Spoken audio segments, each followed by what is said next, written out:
అందరికీ నమస్కారం. తెలుగు స్టోరీస్ లైబ్రరీకి మీ అందరికీ స్వాగతం. ఇప్పుడు మనం వినబోయే సీరియల్ 'జానకి విముక్తి' 80వ భాగం. రచన రంగనాయకమ్మ గారు. మరి సీరియల్లోకి వెళ్దామా? ఒక పెళ్ళాన్ని వదిలేయగానే నెల తిరగకుండా ఇంకో పెళ్ళాం వస్తుందనుకున్నావా? అక్కడ మన దేశంలో లాగానా? ఎన్నిసార్లు పెళ్లి చేసుకుంటే అన్నిసార్లు కట్నాలు కానుకలు గుమ్మరిస్తారనుకున్నావా? అక్కడ అదంతా కొత్త సమాజం, కొత్త జీవితాలు ప్రారంభమయ్యాయి. అక్కడ ఈ విధవను గురించి పేపర్లో ఏకేస్తారు. పలానా విధవ భార్యని పిల్లల్ని కాల్చుకు తినేవాడని అందరికీ తెలిసిపోతే ఈ సన్నాసి మొహం ఎవడ చూస్తాడు? భార్యతో విడిపోతే వాడి జీతంలో కొంత పిల్లల కోసం ఇచ్చేయాలిగా. అదంతా ఇబ్బంది కదా వాడికి. విడిపోవటం వల్ల కలిసి వచ్చేదేమీ లేదు. అంచేత 4 కళ్ళబొల్లి మాటలు చెప్పి ఆమెను నమ్మిస్తే ప్రస్తుతానికి ముప్పు గడుస్తుంది కదా, సాగిన నాళ్ళు సాగుతుంది అనుకుంటాడు అన్నాడు సత్యం.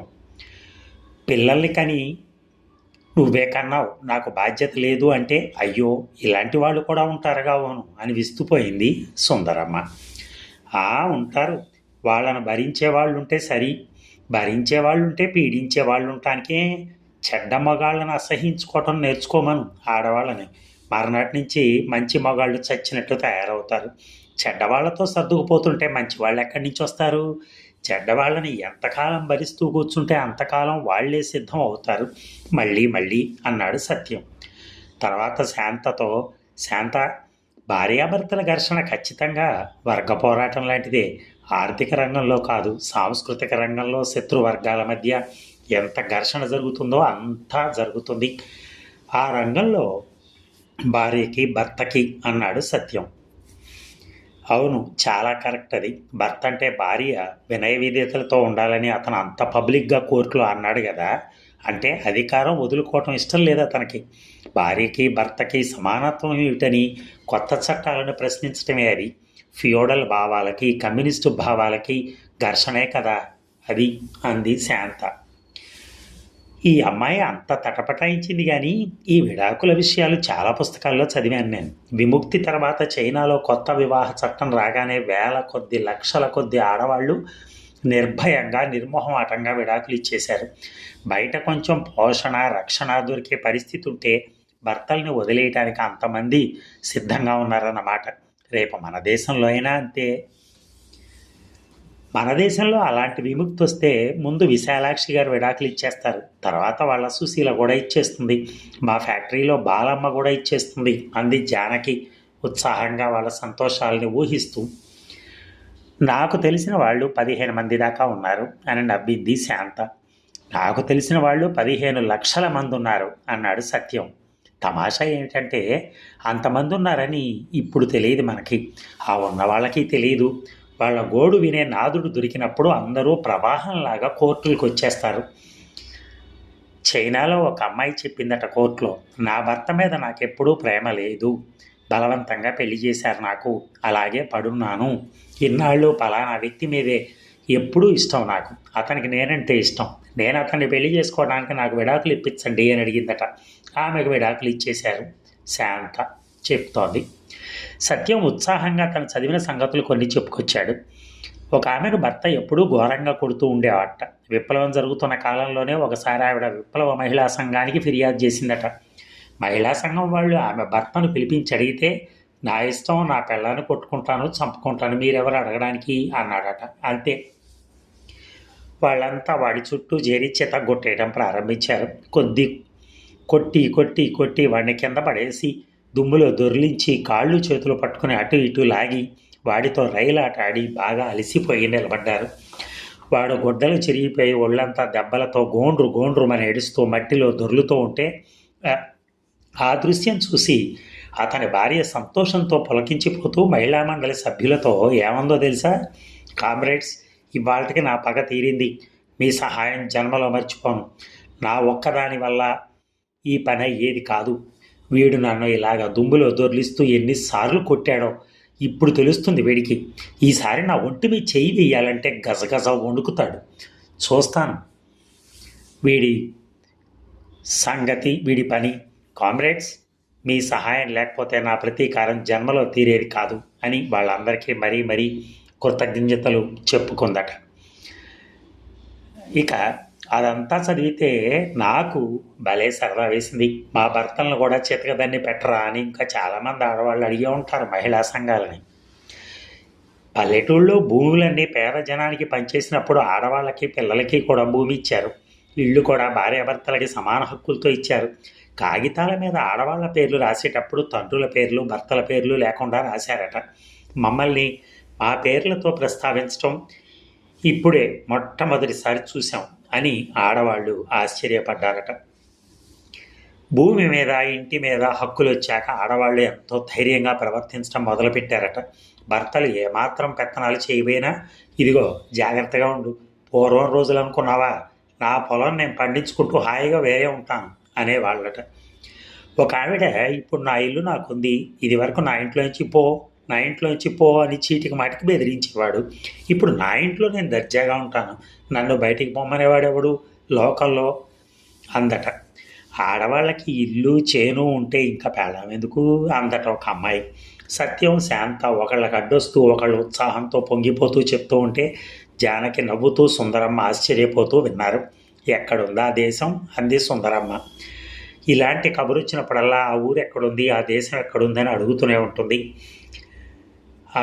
ఇక అట్లాసులు మ్యాపులు కూడా చూపించాడు సత్యం చాలాసార్లు.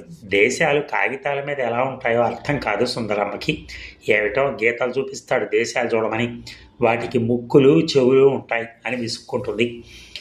బొమ్మలు కాగితాల మీద ఉండవా, ఏనుగు బొమ్మ కాగితం మీద ఉండదా, అలాగే దేశాలు సముద్రాలు అన్నీ ఉండొచ్చు కాగితాల మీద అని సుందరమ్మకి భూమి స్వరూపం బోధించాలని తంటాలు పడతాడు సత్యం. గ్లోబు చూపించిన లాభం లేకపోయింది, భూమి గుండ్రంగా ఉంటుందంటే చాలేదో వెదవ మాటలు అంది. వర్కర్స్ తరగతుల్లో కూడా ఆ సమస్య వచ్చింది సత్యానికి. భూమి గుండ్రంగా ఉంటుంది అంటే అది సూర్యుడి చుట్టూ తిరుగుతూ తన చుట్టూ తాను తిరుగుతుంది అంటే వాళ్ళలో చాలామంది నమ్మటం లేదు. పైగా నవ్వుతారు సత్యం మాటలకి. చంద్రయ్యనో బాలయ్యనో సూర్యుడిలాగా నించోబెట్టి సత్యం భూమిలాగా అతని చుట్టూ తిరుగుతోంది. వాళ్ళు ఒకళ్ళ మీద ఒకళ్ళు పడి పొట్టలు చెక్కలయ్యేలాగా నవ్వుతారు. సత్యం చంద్రయ్య చుట్టూ ఒక గుండ్రం పూర్తి చేసి ఇప్పుడు 1 సంవత్సరం అయింది అని అడుగుతాడు. ఆగగానే మళ్ళా తిరుగు సార్ అంటారు. మళ్ళీ తిరగడం మొదలు పెడితే మళ్ళీ నవ్వులు మొదలు. భూమి కూడా వాళ్ళతో కలిసి నవ్వి చివరికి ఆట ఆపి సరే ఇంకో పాఠం తీయండి అంటుంది. చైనా ఎక్కడుంది అని సుందరమ్మ అడిగిన దానికి మన దేశంలో హిమాలయ పర్వతాలు లేవు, అవి దాటి ఇంకా పైకి వెళ్తే అని మొదలుపెట్టి ఆ వివరాలు కాసేపు చెప్పాడు సత్యం. జానకి చాలా మాట్లాడింది. ఈ కేసు గురించి వింటుంటే అసలు కమ్యూనిజం ఎందుకు రావాలో ఎంత బాగా అర్థమైందో. రాజకీయ అధికారం అని మీరు అంటూ ఉంటే దానికి దీనికి సంబంధం ఏమిటి అనిపించేది. రాజకీయ అధికారం లేకపోతే దేశంలో అన్ని మార్పులు చేయడానికి ఎలా వీలవుతుంది, ఆ కోర్టులు అలా నడవడానికి ఎలా వీలవుతుంది. ఇప్పుడు మన దేశం పాత విలువల్లోంచి కొత్త విలువల్లోకి మారుతోంది అని ఆ జడ్జి అంటూ ఉంటే ఎంత బాగా అనిపించిందో అంటోంది జానకి. కంఠం బరువైంది అంటూ ఉంటే. అవును, ఇది రాస్తూ ఉషా నేను గట్టిగా అనుకున్నాం, ఇలాంటి విషయాలు ఇంకా కొన్ని అనువాదాలు చేస్తే మన వాళ్లకు చాలా పనికొస్తాయని. రెగ్యులర్గా చేస్తాం, ఈ లాయర్ పని మానేసి మనం మొత్తం ఈ పనుల్లో ఉంటే బాగుంటుంది అంది ఉష. అంత సంతోషం వేసింది ఇది రాస్తూ ఉంటే అంది శాంత. జానకి హఠాత్తుగా గుర్తొచ్చినట్టు చైనా అంత మంచి దేశం కదా, ఇప్పుడు మారిపోయిందంటారేమిటి అంది ఆశ్చర్యంగా. గతంలో కూడా చైనా పూర్తిగా మంచి దేశం అయిపోలా, ఇంకా ఎన్నో మార్పులు జరిగితేనే కానీ అది కమ్యూనిజం అవ్వదు. కానీ ఈలోగా దోపిడీ వర్గం చూస్తూ ఊరుకుంటుందా? తను మళ్ళీ అధికారంలోకి రావాలని, సమాజాన్నంతా పాత పద్ధతుల్లోనే ఉంచాలని దాని ప్రయత్నాలు చేస్తూనే ఉంటుంది. అదే వర్గ పోరాటం అంటే జానకి. దీని మీద కొన్ని పుస్తకాలు చదవాలి నువ్వు, ఇలాగే కాసేపు చెప్పుకుంటే సరిపోదు. చదువుతా కానీ అందాక ఓ మాట చెప్పు, అంతంత మంచి మార్పుల్ని ఎవరో ఎలాగో పాడు చేస్తే ప్రజలు ఎందుకు ఒప్పుకుంటారు? అది వాళ్ళకే నష్టం కదా. నష్టమే, కానీ దాన్ని సరిగా గ్రహించే శక్తి ప్రజలకు ఇంకా లేకపోతేనే అలా జరుగుతుంది. ప్రజలంటే అందులో కూడా అందరూ ఒకే రకం కాదు, వాళ్ళ ప్రయోజనాలు రకరకాలుగా ఉంటాయి. ఏ మార్పునైనా మనం సరిగా గ్రహించుకోవటానికి అనేక అనుభవాలు కావాలి. ఎన్నోసార్లు అటు చూసి ఇటు చూసి లేకపోతే తర్వాత ఎప్పటికో సరైన విషయం మనం నేర్చుకుంటూ ఉంటాం. ఇందాక విడాకుల కేసు ఉదాహరణ చూడరాదు.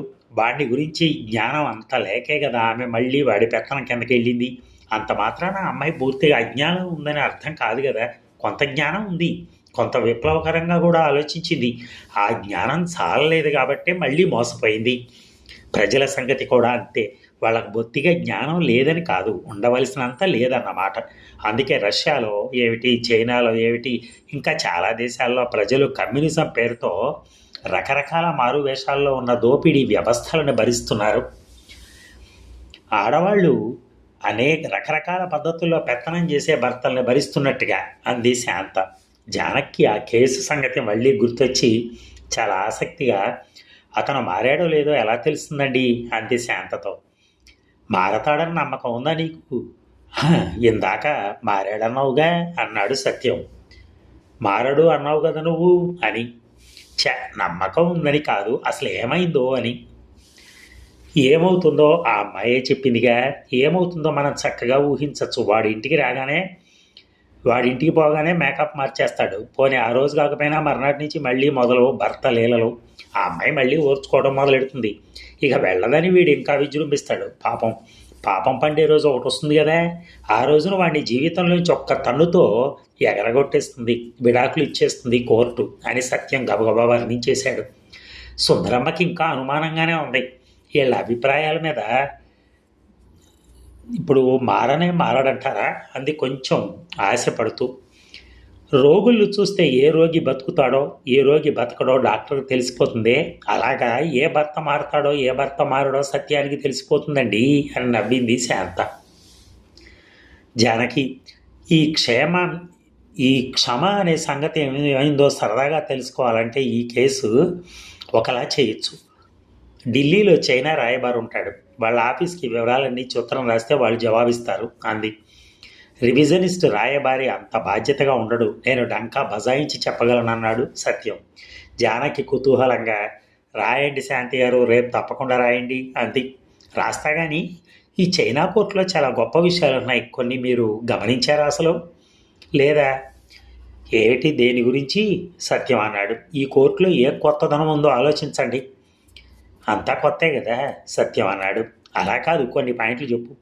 సత్యం కిందకి మీదకి తలగరేసి కాసేపు మొదటిది నువ్వు చెప్పేయి, తర్వాత మేము చెప్తాం అన్నాడు. చెప్పనా? మొదటిది, కేసులో లాయర్లు లేరు అని పెద్ద కేక పెట్టాడు సత్యం. అవును సుమా, లాయర్లు లేరు. ఇక రెండోది, ఉండు నేనే చెప్తా. ఇందాకేదో అనుకున్నానబ్బా. కేసు అంతా ఒక్క పూటలో ఒక్క సిట్టింగ్లో అయిపోయింది అంతేనా? కరెక్ట్. ఆశ్చర్యంగా లేదు? ఆశ్చర్యమా పరమాశ్చర్యమా? మన కోర్టులో అయితే ఎన్నాళ్ళు పడుతుంది విడాకుల కేసుకి? జానకి అంది. కనీసం ఒక సంవత్సరమా? చెప్పాలంటే ఇంకా ఎక్కువే. ఇది వరకు చాలా ఎక్కువ కాలం పట్టేది, ఇప్పుడు కొంచెం నయం. ఒక అమ్మాయి కేసు మా దగ్గర ఇప్పుడు 2 ఏళ్ల నుంచి నడుస్తుంది. అసలు ఈ సంఘంలో ఒక ఆడమనిషి ఒంటరిగా కోర్టుకు వెళ్ళగలదా, రాగలదా? మగాళ్ళు సాయం ఉంటేనే కోర్టుకు రావాలి, లేకపోతే లేదు. అసలు మంచి కోర్టు అనేది ఎలా ఉండాలంటే, ఒక వ్యక్తి తన ఇబ్బందులన్నీ ఒక కాగితం మీద రాసి కోర్టు ఆఫీసులో ఇచ్చేస్తే వాళ్ళు ఒక రోజున ఆ వ్యక్తిని కోర్టుకు పిలిచి ఆ కేసు విచారణ అంతా పూర్తి చేసి పంపేయాలి. మనిషికి న్యాయం దొరకడం అంటే అది. సరిగ్గా చైనా కోర్టు కూడా అలా ఉంది. మన కోర్టుల్లో కేసు పెట్టాలంటే ఎంత తతంగం, ఎంత డబ్బు ఖర్చు, ఎన్ని బంధాలు, ఎన్ని లంచాలు, లాయర్ల చుట్టూ, గుమస్తాల చుట్టూ, టైపిస్టుల చుట్టూ, కోర్టుల చుట్టూ, ప్రతి అడ్డమైన వాడి చుట్టూ ఎంత తిరుగుడు. అసలు ఒక ఆడమనిషి విడాకులు కేసు పెట్టిందంటే ఆ మనిషి చెడిపోయిన దాన్ని చూసినట్టు చూస్తారు. లాయర్ల దగ్గర నుంచి కోర్టు బంట్రోతు దాకా జడ్జి వ్యక్తిగతంగా ఎంతో మంచివాడైతేనే కేసు కొంచెం సిట్గా నీట్గా నడుస్తుంది. లేకపోతే ఎదర లాయరు ఎంతెంత వెకిలి ప్రశ్నలు అడుగుతాడో. కొంతమంది ఆడాళ్ళు బోన్లో నిలబడి ఏడ్చేస్తారు కూడా. మా సీనియర్ గారు అసలు భర్తల తరపు కేసులు తీసుకోరు. సాధారణంగా భర్తల తరపున న్యాయం ఉండదు. ఎంతసేపు డబ్బు, గొడవలు, కొట్టడం, తిట్టడం, అవమానాలు, పిల్లల్ని పట్టించుకోకపోవడం, వేరే ఆడవాళ్లతో సంబంధాలు, ఇవే అన్నీ. భర్త తరపున న్యాయం ఉందని నమ్మకం కలిగి ఆ కేసు చేసినా అతని భార్యను పిచ్చి పిచ్చి ప్రశ్నలు అడగనివ్వరు. ఈయన కేసుకి ఎంత అవసరమో అంతే అడగాలంటారు. చాలామంది లాయర్లు, జడ్జిలు అలా ఉండరు. ఆడవాళ్ళు విడాకులు అడుగుతున్నారంటేనే మహా చులకన వాళ్ళకి. చైనా కోర్టులో చూడండి ఎంత గొప్పగా ప్రవర్తించారో వాళ్ళు. ఆమె తరపున ఎంతమంది మాట్లాడారు. వాళ్ళ వాదన, వాళ్ళ ప్రశ్నలు ఎంత న్యాయంగా, ఎంత సూటిగా ఉన్నాయి. మన కోర్టుల్లో వాదనలు అయితేనా ఎంత వంకర టింకరగా నడుస్తాయో. మేం చేసిన ఒక కేసులో భార్యని భర్త కత్తితో పొడిచాడు చంపాలని. ఆ అమ్మాయి ఎలాగో బయటపడి ప్రాణాలు దక్కించుకుంది. తర్వాత ఆ అమ్మాయి పుట్టింటి వాళ్ళ విడాకుల కోసం కేసు పెట్టారు వాళ్ళు. ఆమె తరఫున సాక్ష్యం ఇవ్వడానికి డాక్టర్ కోర్టుకు వస్తే భర్త లాయరు డాక్టర్ని ఎంత తికమక పెట్టాలని చూశాడో తెలుసా. ఆమెకు తగిలిన గాయం ప్రాణహాని కలిగించేదేనా అని అడిగాడు. డాక్టర్ అంది, నేను అలా చెప్పలేను, వెంటనే వైద్యం జరిగింది కాబట్టి ప్రమాదం తప్పింది, లేకపోతే అదే ప్రాణాలు కూడా తీయచ్చు. అసలు గాయం అనేది తగలకపోతే ప్రాణహాని మాటే ఉండదు కదా అంది. అదంతా కాదు, నా ప్రశ్నకు సూటిగా జవాబు చెప్పండి. ఆ గాయం ప్రాణాలు తీసేదా కాదా? అవునో కాదో ఒక్క జవాబే చెప్పండి అంటాడు ఎంతసేపు భర్త లాయరు. ఆయన అడిగేదానికే జవాబు చెప్పండి మీరు అంటాడు జడ్జి కూడా. వాళ్ళతో వాదించడం మానేసి ముందు లాయర్ని 2, జడ్జిని 4 లాగి లాగి పుచ్చుకోవాలి అన్నాడు సత్యం. అదే చెప్పేది, ఈ కోర్టుల్ని కూలగొట్టేలాగా తయారవ్వాలి కానీ ఈ రకం లాయర్లుగా కూర్చుంటే బాధల్లో ఉన్న వాళ్ళకి ఏ న్యాయం చేయగలం చెప్పు. మనకి మనం ఏం మేలు చేసుకోగలం? సరే, అప్పుడు ఏమైందండి? ఆ డాక్టర్ ఏం చెప్పింది అని జానకి ఆతృతగా అడిగింది. ఏం చెప్తుంది, ఆ గాయం ప్రమాదకరమైంది అంది. ఇక అక్కడి నుంచి ఆ గాయం ప్రమాదకరమైంది ఎలా కాదో అతను వాదిస్తాడు. ఆ గాయం ప్రమాదకరమైంది ఎలా అవునో మేము వాదించాలి. అంతకన్నా పెద్ద గాయాలు తగిలిన వాళ్ళు కూడా చచ్చిపోలేదని అతను రుజువులు తీసుకొస్తాడు. అంతకన్నా చిన్న గాయాలు తగిలిన వాళ్ళు కూడా చచ్చిపోయారని మేము రుజువులు తీసుకురావాలి. ఏమిటి నాటకం, ఎంత అసహ్యం ఇదంతా. వాడు భార్యను పొడిచాడా లేడా? పొడిచాడని వాళ్ళు ఒప్పుకుంటున్నారు. ఇంకా వాదనలు ఎందుకు? కత్తి భుజంలో ఎంత లోతు దిగింది? 2 అంగుళాలా, 3 అంగుళాలా, 5 అంగుళాలా? ఎన్ని అంగుళాలు దిగితే ప్రాణం పోతుంది? భుజంలో పోటుకే ప్రాణం పోతుందా? ప్రాణం తీద్దామనే దురుద్దేశంతో పొడిచాడా? ఊరికే బెదిరిద్దామని పొడిచాడా? ఎక్కువ లోతు పొడిచాడా, తక్కువ లోతు పొడిచాడా? ఇవి లెక్కలు.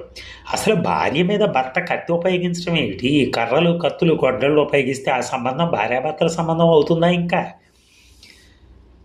భార్యను భర్త కత్తితో పొడిచాడని కేసు రాగానే కోర్టు ఏం చేయాలి? అసలు తక్షణం వాడిని వదిలేయాలని భార్యకి చెప్పి వాడి రాబడిలోంచి పోషణ ఇప్పించేసి వాడికి శిక్ష వేసి జైల్లో దోసేసి, జైల్లో కాదు ఉరి తీయాలి అని అడ్డొచ్చాడు సత్యం. పోనీ అదే, ఆ శిక్ష ఏదో వేసేసి ఒక అరగంటలో కేసు విచారణ ముగించేసి కోర్టు లేచిపోవాలి కానీ ఇంత తతంగా దాన్ని తేల్చడానికి సంవత్సరాల. ఇలాంటి కోర్టుల్లో ఏం చేయగలం ప్రజలకి? వ్యభిచారం కేసుల్లో చూడండి, బోలెడు మంది ఆడవాళ్ళని తీసుకొస్తారు కోర్టుకి. ఎంతెంత చిన్నవాళ్ళనో పట్టుకొచ్చేస్తారు. వాళ్ళు ఎంత భయపడిపోతూ వస్తారో. రాత్రులు ఎంతో సుఖంగా ఇళ్లల్లో, గదుల్లో పుస్తకాలు చదువుకుంటూ, కబుర్లు చెప్పుకుంటూ హాయిగా నిద్రపోతూ గడపవలసిన వాళ్ళు కదా. సందుల వెంట, గొంతుల వెంట, చలిలో, వానలో, విటుల కోసం తిరుగుతారంటే ఎందుకు చేస్తారు అలాగా? హ్యాబిట్ సెంటర్లో నిలబడి పురుషుల్ని ఆకర్షించడానికి వెకిలి చేష్టలు వేసేవాట నిజమేనా అంటాడు మెజిస్ట్రేట్. వెకిలి చేష్టలను చూస్తే ఆ పురుషులకి ఎలా ఆకర్షణ వస్తుందో మరి. అవునయ్యా, చేశానయ్యా అని వణికిపోతుంది ఆ అమ్మాయి. పోలీసుల తర్ఫీదది. ఆ అమ్మాయి అబిడ్ సెంటర్కి వెళ్ళేది ఉండదు అసలు. తప్పు ఒప్పుకుంటావా అంటాడు మళ్ళీ. ఒప్పుకుంటానయ్యా. జరిమానా కడతావా? కడతానయ్యా. 50 రూపాయలు కట్టు, ఇక నుంచి బుద్ధిగా ఉండు. ఇది వ్యభిచారాన్ని నిర్మూలించే మార్గం వీళ్ళకి. ఆ అమ్మాయి ఆ వృత్తి బుద్ధి లేకే చేస్తున్నట్టు. జరిమానా కొద్ది కట్టి కోర్టు దాటితే ఆ తర్వాత జీవితం ఏమిటి? మళ్ళీ ఆ మార్గమే కదా. వ్యభిచారం చేసుకుని బతికే పరిస్థితి సృష్టించింది ఈ సమాజమే. అలా బతుకుతున్నందుకు శిక్షించేది కూడా ఈ సమాజమే. ఈ విషయంలో విముక్తి తర్వాత చైనాలో ఏం చేశారో తెలుసా? ఒక్క షాంఘై నగరంలోనే పడుపు వృత్తి మీద బతికే ఆడవాళ్ళు ఇప్పుడు 34,000 మంది ఉండేవాళ్ళట. అప్పుడు ముందు వాళ్ళందరి లిస్టు తయారు చేసి వాళ్ళ కోసం ఒక సెంటర్ ప్రారంభించారట మొదటగా. వెంటనే వాళ్ళందరికీ పెద్ద ఎత్తున వైద్యం మొదలెట్టారు. వాళ్ళలో ప్రతి ఒక్కరూ సుఖవ్యాధులతో బాధపడుతున్న వాళ్ళేనట. కొంతకాలం పాటు వైద్యం చేసి ముందు వాళ్ళ ఆరోగ్యాలు బాగు చేశారు. ఆలోగా వాళ్ళకి కొత్త సమాజం అంటే ఏమిటో, దేశంలో విముక్తి ఎలా జరిగిందో, విముక్తి అంటే దేని నుంచి విముక్తో, మరి వర్గ పోరాటం అంటే ఏమిటో, దోపిడీ సమాజం అంటే ఏమిటో, పూర్వం నుంచి పడుపు వృత్తి ఎందుకుందో, అది స్త్రీలకు ఎంత అవమానకరమైందో, దానివల్ల వ్యక్తికి, సమాజానికి ఎంత హాని కలుగుతుందో అటువంటి విషయాలన్నిటి మీద రెగ్యులర్గా క్లాసులు పెట్టి బోధించారు. వాళ్ళు రహస్యంగా కూడా పడుపు వృత్తిలోకి దిగకుండా ఆ జ్ఞానం వాళ్ళని కాపాడింది. పల్లెటూళ్ళలో తల్లిదండ్రులు ఉన్న వాళ్ళని వాళ్ళ పెద్దవాళ్ళకు ఉత్తరాలు రాసి కొందరిని గ్రామాలకు పంపించేశారు. వాళ్ళకి అక్కడే పనులు చూపిస్తారన్నమాట. మరి మిగతా వాళ్ళందరికీ రకరకాల పనులు ట్రైనింగ్లు ఇచ్చారు. వాళ్ళంతా నర్సులు, టైలర్లు, ప్రెస్ వర్కర్లు, మిషన్ ఆపరేటర్లు అయ్యారు. అలా రకరకాల పనుల్లోకి వెళ్ళిపోయారు. ఆ సెంటర్లో కూడా ఒక ఫ్యాక్టరీ పెట్టారు. కొంతమంది అక్కడే ఉండడానికి కూడా ఇష్టపడ్డారు. ఈ పనులన్నీ ఆ స్త్రీలే కమిటీలుగా ఏర్పాటు చేసుకున్నారు. ఆ ఊళ్ళోనే కాదు, మన దేశంలో ప్రతి చోట అలాగే చేసుకున్నారు. వాళ్ళంతా కొత్త జీవితాల్లో సెటిల్ అయ్యాక పాత జీవితాల గురించి నాటకాలు వేసేవాళ్ళట. ఆడవాళ్ళను ఎంత మోసంగా వృత్తిలోకి దింపేవాళ్ళో, వాళ్ళ వల్ల వచ్చే సంపాదనతో ఎంతమంది బ్రోకర్లు లాభపడేవాళ్ళో, ఆ వృత్తిని వదిలించుకోవటం ఎంత అసాధ్యంగా ఉండేదో, వాళ్ళ జీవితాలు చివరికి ఎలా అయిపోతూ ఉండేవో, దేశ విముక్తి వాళ్ళని ఎలా విముక్తి చేసిందో అదంతా నాటకాలు వేస్తూ నాటకాల్లో వాళ్ళు బోరు నేర్చేవాళ్ళు. సుందరమ్మ మొహంలో కూడా ఎంతో సానుభూతి తొణికిసలాడింది. అసలు పడుపు వృత్తి లేకుండా చేయాలంటే ఆ వృత్తి చేసుకునే ఆడవాళ్ళు పేదతనం బాగు చేస్తేనే చాలదు, వాళ్ళ దగ్గరకు వచ్చే మగాళ్ళ సమస్య కూడా ఉందని, సంసారాలు సంతోషంగా లేకపోబట్టే కదా ఆ భార్యలు రహస్యంగానూ భర్తలు పబ్లిక్గానూ వ్యవహారానికి మొగ్గేది. విముక్తి తర్వాత సంసారాలు బాగుపడని మార్గాలు కూడా ప్రారంభమయ్యాయి కదా. బలవంతంగా కాపురాలు చేస్తున్న వాళ్ళంతా విడాకులు ఇచ్చుకుని విడిపోయారు. ఆడవాళ్ళందరికీ హక్కులు, ఉద్యోగాలు వచ్చేసాయి. పూర్వంలాగా భార్యలు కొట్టి తిట్టి నీచంగా చుట్టానికి వీల్లేదు కాబట్టి భర్తలు కూడా కొత్త రకం మనుషుల్లాగా మారవలసి వస్తుంది. వాళ్ళ ఇళ్లల్లో పూట ఉండే ఘర్షణలు తగ్గిపోతాయి. అసలు పెళ్లి చేసుకునేటప్పుడే ఇష్టమైన వాళ్ళని చేసుకుని ఇద్దరు స్నేహంగా బతకటం అలవాటు చేసుకుంటూ ఉంటారు. ఇళ్లల్లో నెమ్మదిగా సామరస్యం వచ్చిన కొద్దీ వ్యభిచార దృష్టి తగ్గిపోతూ ఉంటుంది కదా. వ్యభిచారాన్ని అరికట్టాలంటే ఇంత వ్యవహారం ఉంది. మన కోర్టుల్లో మెజిస్ట్రేట్ అరిచినట్టు బుద్ధిగా ఉండు అని ఒక కేక పెడితేనే సరిపోతుంది దానికి. ఓ పక్క వేశ్య సమస్యని, ఇంకో పక్క విటుని సమస్యను కూడా పరిష్కరించాలి దానికి. అంత జ్ఞానం, అంత కార్యక్రమం ఎవరి చేతుల్లో ఉందో వాళ్ళే ఈ ప్రపంచాన్ని మార్చగలరు. ఇక మిగతా కబుర్లన్నీ ఉత్త పోసుకోలు కబుర్లే. ప్రపంచాన్ని నిజమైన మానవ విలువల మీద నిలబెట్టాలంటే వంకర టింకర మానవతావాదులు అవటం కాదు, కమ్యూనిస్టులు అవ్వాలి. ప్రజల పక్షానికి నిజంగా న్యాయం చేయాలి అంటే న్యాయవాదులు అవ్వటం కాదు, ముందు కమ్యూనిస్టులు అవ్వాలి. ప్రజలకు నిజంగా వైద్యం చేయాలంటే డాక్టర్ల పరం కాదు, ముందు కమ్యూనిస్టులు అవ్వాలి. ప్రజలకు నిజంగా చదువులు చెప్పాలంటే టీచర్లు అవ్వటం కాదు, కమ్యూనిస్టులు అవ్వాలి. మన అస్తమానం ఈ సంగతి గుర్తుపెట్టుకుని ఈ దృష్టితోటే ఉండాలి. జానకి కళ్ళు చెమర్చి మాట్లాడలేకపోయింది. ఇందాక నువ్వు చెప్పిన కోర్టు హైదరాబాద్లో ఎప్పుడు పెడతారమ్మా అంది సుందరమ్మ చాలా ఆశగా కోడలితో. సత్యం చిరునవ్వు నవ్వాడు. ఎప్పుడు పెడతారో తెలియని ఆ కోర్టులో చెప్పుకోవడానికి సుందరమ్మకు 2 ఫిర్యాదులు ఉన్నాయి సిద్ధంగా. ఇక ఆ రాత్రి జానకి కళ. తండ్రి ఉన్నప్పుడుంటే పాత ఇంట్లో గదది, అదే కోర్టు, ఆ చైనా కోర్టే పెట్టారు హైదరాబాద్లో. సత్యం జడ్జిలాగా కూర్చున్నాడు. వెంకట్రావు పక్క చేతులు కట్టుకుని నిల్చున్నాడు. జానకి ఏమిటో ఆపకుండా చెప్పేస్తోంది జడ్జికి. అంతా చెప్పి నాకు న్యాయం చేస్తారా చేయరా అంది. జడ్జి చప్పున లేచి వినయంగా, కామ్రేడ్, తరతరాలుగా న్యాయం దొరకని దీనుల కోసమే ఈ కోర్టు, ప్రజల కోసమే ఈ కోర్టు, ప్రజా వ్యతిరేకుల కోసం కాదు. జానకి కోసమే ఈ కోర్టు, వెంకట్రావు కోసం కాదు. ఇక్కడే న్యాయం దొరక్కపోతే ప్రకృతిలోనే న్యాయం లేదనుకో కామ్రేడ్ అన్నాడు గంభీరంగా. జానకి శాంతించేదో చెప్పబోతుంటే ముందు సుందరమ్మ తోసుకొచ్చింది. అయ్యా, ముందు నా మాటేనండి. మా మేనకోడలు రత్నం లాంటి పిల్ల. దాని భర్త దాన్ని కిరసాలు పోసి తగలబెట్టి చంపేశాడు. వాడిప్పుడు 2వ పెళ్ళికి. అప్పుడు జడ్జి అన్నాడు, చాలు ఇక చెప్పకండి, వాడిని కోర్టుకు తీసుకొస్తాం. తలతలలాడే బట్టలు వాడు జంకుతూ కోర్టు గదిలోకి వచ్చాడు ఒకడు. జడ్జి అడిగాడు, నువ్వు పెళ్లి చేసుకున్న అమ్మాయిని కూనీ చేసావట, ఏం చెప్తావు అని. వాడు, నేను చేయలేదు, అదే కిరసాలు పోసుకుని అంటించుకుందన్నాడు. వాడు ఆ మాట ఇచ్చాడో లేదో అన్నాడో లేదో సుందరమ్మ ఒక ఈనిన పులిలాగా లేచింది. ఒరై దొంగముండా కొడక, నీ కడుపు గాల, అదే అంటించుకుందా, నీ కపాలం బద్దలవ్వ. అదే అంటించుకుంటే కిక్కురు మనకుండా గోడను అనుకుని పీట మీద కూర్చుంటుందా, లోపల గడేసుకోకుండా తలుపులు బార్లా పెట్టి కూర్చుంటుందా, నీ నోట్లో పురుగులు పడా అని ధనాధనం ఒక 100 తిట్లు తిట్టేసింది. జడ్జి గంభీరంగా, కామ్రేడ్, తిట్ల వల్ల ఏ నష్టం వాడికి, పూలు విసిరినట్టుంది వాడికి, ఆందోళన పడకండి, ప్రజాకోర్టు న్యాయం కోసమే ఉంది. వాడితో ఆవిడ ప్రశ్నలకు జవాబులు చెప్పు. ఆత్మహత్య చేసుకునే మనిషి గది తలుపులు ఎందుకు వేసుకోలేదు? వాడు వణికిపోతూ ఆ గడి సరిగా పట్టలేదు. జడ్జి అన్నాడు, నీకెలా తెలుసా గడి సంగతి? వాడు మాట్లాడలా. జడ్జి అమ్మటే, మాట్లాడవేంటి? వాడు మే మే అన్నాడు. తెలిసింది. ఆమెను చంపేసి వంటింట్లో కూర్చోబెట్టి అంటించేశాక బయట నుంచి లోపల గది గది సరిగా పడేయాలని చూసావు. వీలు కాల. గబగబా కాగితం మీద ఏదో రాసి వాడి చేతికిచ్చాడు. గట్టిగా పైకి చదువు, అందరూ వినాలి. వాడు వణికిపోతూ వీడిని తక్షణం షూట్ షూట్. జడ్జి, అది షూట్ రా, షూట్. అరే తెలుగు అక్షరాలు రావు వేదంకి, చదువు. వాడు ఏడుస్తూ షూట్ చేయండి. జడ్జి శాంతంగా, తెలిసిందా, ఆ కాగితం పట్టుకుని బయటికి వెళ్ళు, రెండో పెళ్లి చేసుకోవాలని సరదా పడుతున్నావు కదా, అక్కడ చేస్తారు నీ పెళ్ళి, పో. వాడు ఏడుస్తూ వెళ్ళిపోయాడు. జడ్జి సుందరమ్మతో, కామ్రేడ్ ఇంకా ఏమైనా చెప్తావా? సుందరమ్మ అనుమానంగా, వాడు పారిపోతాడేమో, వాడిని నిజంగా చంపుతారా? అప్పుడే పెద్ద తుపాకీ శబ్దం వినపడింది. బయట నుంచి మైకులోంచి ఒక కంఠం, కామ్రేడ్స్, కోర్టు ఆర్డర్ అమలు జరిగింది అని వినపడింది. కోర్టులో కొందరి మొహాలు ఆ తుపాకీ శబ్దానికి, ఆ మాటలకి చలించినట్టుగా కనపడ్డాయి. జడ్జి గంభీరంగా, ద్రోహుల పట్ల కనికరం చూపించడం అంటే ద్రోహం పట్ల కనికరం చూపించి దాన్ని ప్రోత్సహించడమే. ఆ సంగతి గ్రహించండి కామ్రేడ్స్. భార్యను చంపడానికి వాడికి హక్కుందా, అది ఆలోచించండి. సుందరమ్మ మొహం విప్పారింది. ఇప్పటికీ నా బాధ తీరింది. ఇక వెంకిగాడి సంగతి చూడండి జడ్జి గారు. ఈ వెంకట్రావుకి బోలెడు డబ్బు ఇచ్చామండి, ఒక్క పైసా అయినా తిరిగి ఇవ్వాల. బోలెడు బట్టలు, వస్తువులు, ముద్దొచ్చే జాడీలు అన్నీ. జడ్జి కోపంగా వెంకట్రావు వైపు చూశాడు. వాడు ఆడంబరంగా ముస్తాబు చేసుకుని ఉన్నాడు. దగదగలాడే బట్టలు, బూట్లు, కళ్ళజోడు, వాచి, ఉంగరాలు, భుజానికి ఒక చింపిరి జోలి వేళ్లాడుతోంది. జడ్జి కోపంగా అన్నాడు, ఆ జోలి దులుపు. వాడు బల్ల మీద జోలి దులపడం మొదలెట్టాడు.